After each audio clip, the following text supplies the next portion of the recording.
Hi guys, welcome again to a casual talk with Edna. And I am coming to you from Abu Dhabi. I guess this is the perfect day to shoot a few videos just because I'm in a perfect view.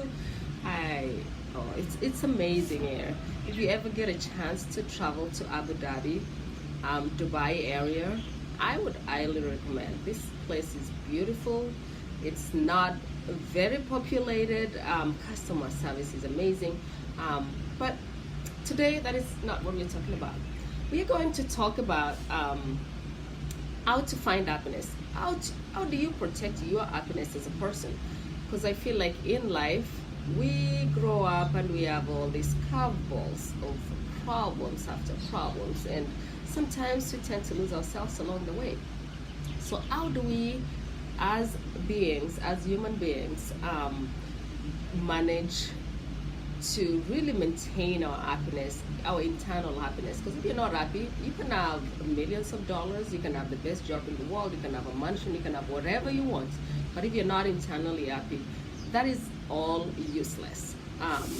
So I've kind of compressed it into really six key things in life that you have to keep in mind to be able to really maintain your happiness. Because at the end of it all, if you're a generally happy person, you don't need money, you don't need wealth, you don't really need a whole lot to keep you happy, so long as you're internally happy, right? The first thing you really have to avoid in life is gossip and drama.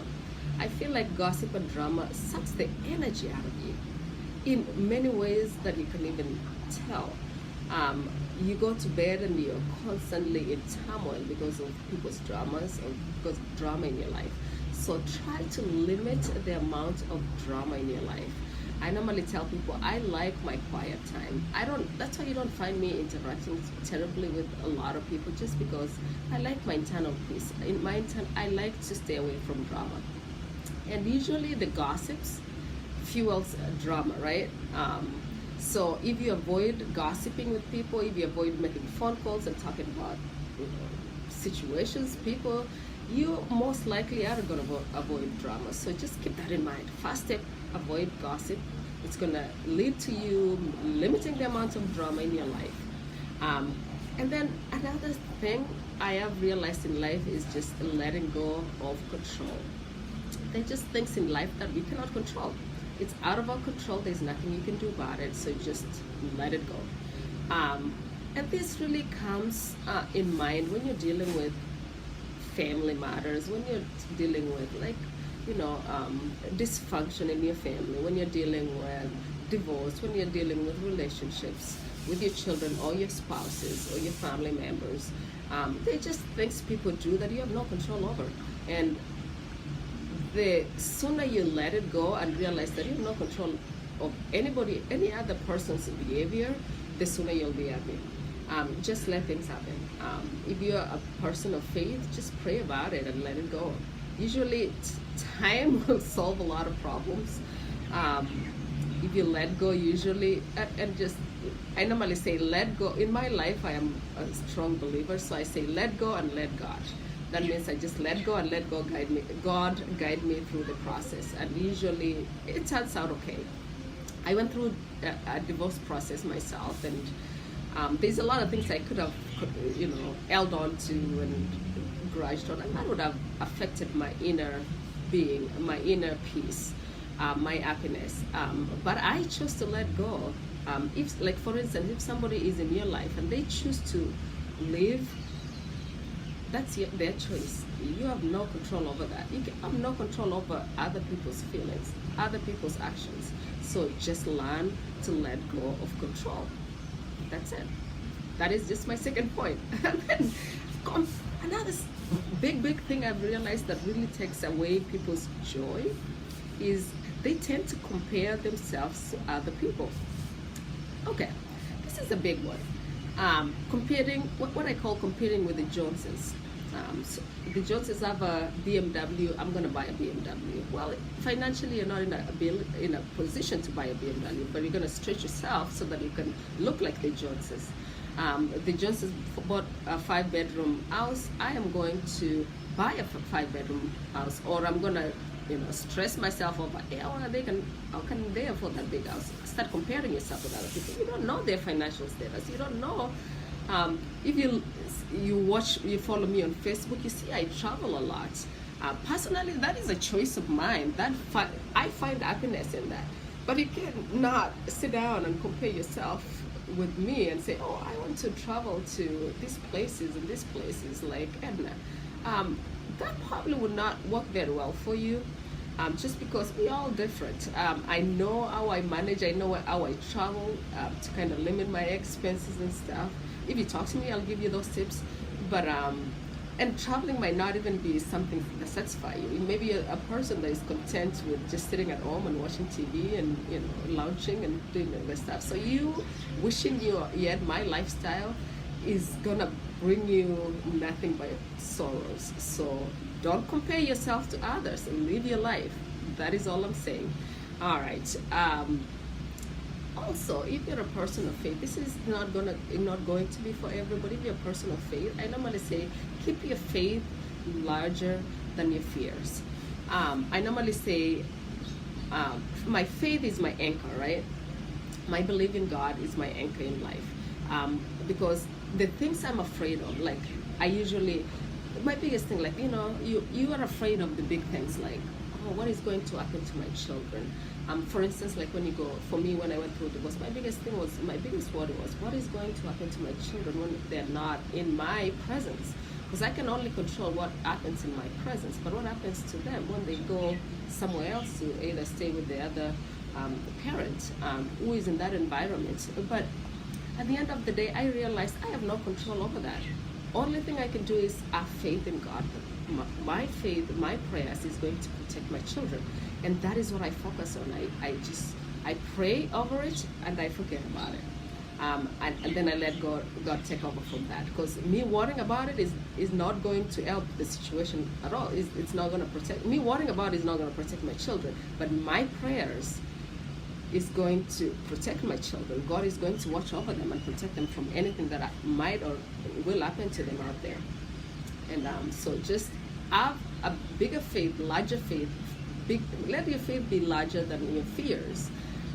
It's going to get you that inner peace. It's going to get you to be content. It's going to let you not worry about things that you have no control over, and that will bring joy and happiness in your life.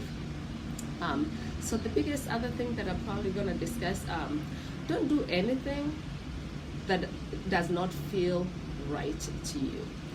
I normally say God gave us an inner sense, right? That sixth sense, if you're a person of faith, the sixth sense is the Holy Spirit guiding you. If you're not a person of faith, your sixth sense is your intuition as a person. And usually that intuition tells you when you're doing something wrong. Most of us ignore that, and we go ahead and do whatever we want to do, and then after that we actually suffer the consequences. You realize, oh, I actually should not have done that. I didn't feel that great about that situation. So listen to your sixth sense. You have the five senses that God gave you, but also internally God gave you an internal sense that you need to listen to. The older I've gotten, the more I've realized that I need to listen to my sixth sense. I need to listen to the Holy Spirit inside me, guiding me, because every time I have not listened to it, I have suffered consequences. It's just as simple as you're walking in a dark alley, and then all of a sudden there's this overwhelming sense of fear that comes internally when you want to take a path. And usually if you stop and take a different path, it's because that something was telling you there's danger in that path, don't take it. If you don't listen to that and you continue with that path and you get attacked or something happens to you, you're going to look back and say, hey, I should have listened to my sixth sense. Even when you're getting involved in relationships, there are relationships you get into that just internally you're told, you have that dooming feeling like, there's something not right about this person. Listen to that. Listen to your intuitions. Listen to your Holy Spirit. Listen to your sixth sense. And then stay away from people that drain your energy. Man, this is a big one. I feel like I have actually learned this over the older I've gotten. It's harder when you're young because you're still building relationship with people, you're still forming friends. and you tend to take everybody in.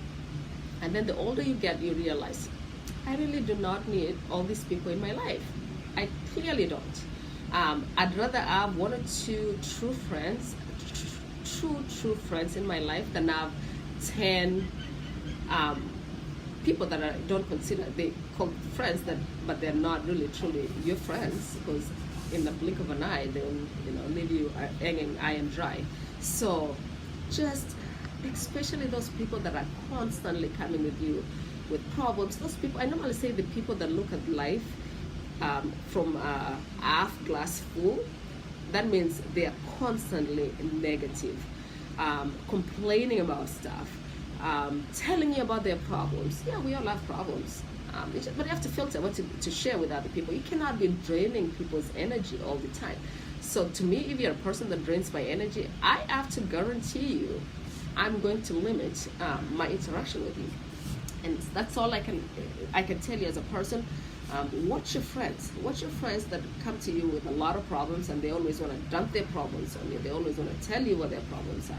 Or they're constantly really nagging you, or they're constantly nitpicking your faults as a person. We all have positives and negatives about you, and this really goes in really relationships. If you have a partner that is constantly picking on your negative traits, that is not a person that should be around you. That means they are maximizing, they are really putting highlights on what is negative about you and suppressing what is positive about you. So stay away from those people that are sucking the life out of you. They are sucking the energy out of you, because life is hard, life is complicated. There's a lot of curveballs in this lifetime. There's a lot of things we have to deal with. Surround yourself with people that brings positive energy, the people that brings a lot of joy in your life, the people that are going to highlight the best values of you. It's okay for somebody to really pinpoint, hey, you should do this differently, in a loving, caring way, to make you a better person. That is different from somebody constantly nitpicking about your defaults. So just keep that. Pick your friends well. Surround yourself with positive people, and overall choose a happier life. We live in a very big world with a lot of people in it, so choose your friends carefully. And life is short, so live your best life, because there's no rehearsal to this. Once you exit out of this life, you cannot come back and redo it. So just make best choices for yourself. Until then, I wish you all the best, and I will see you in the next video.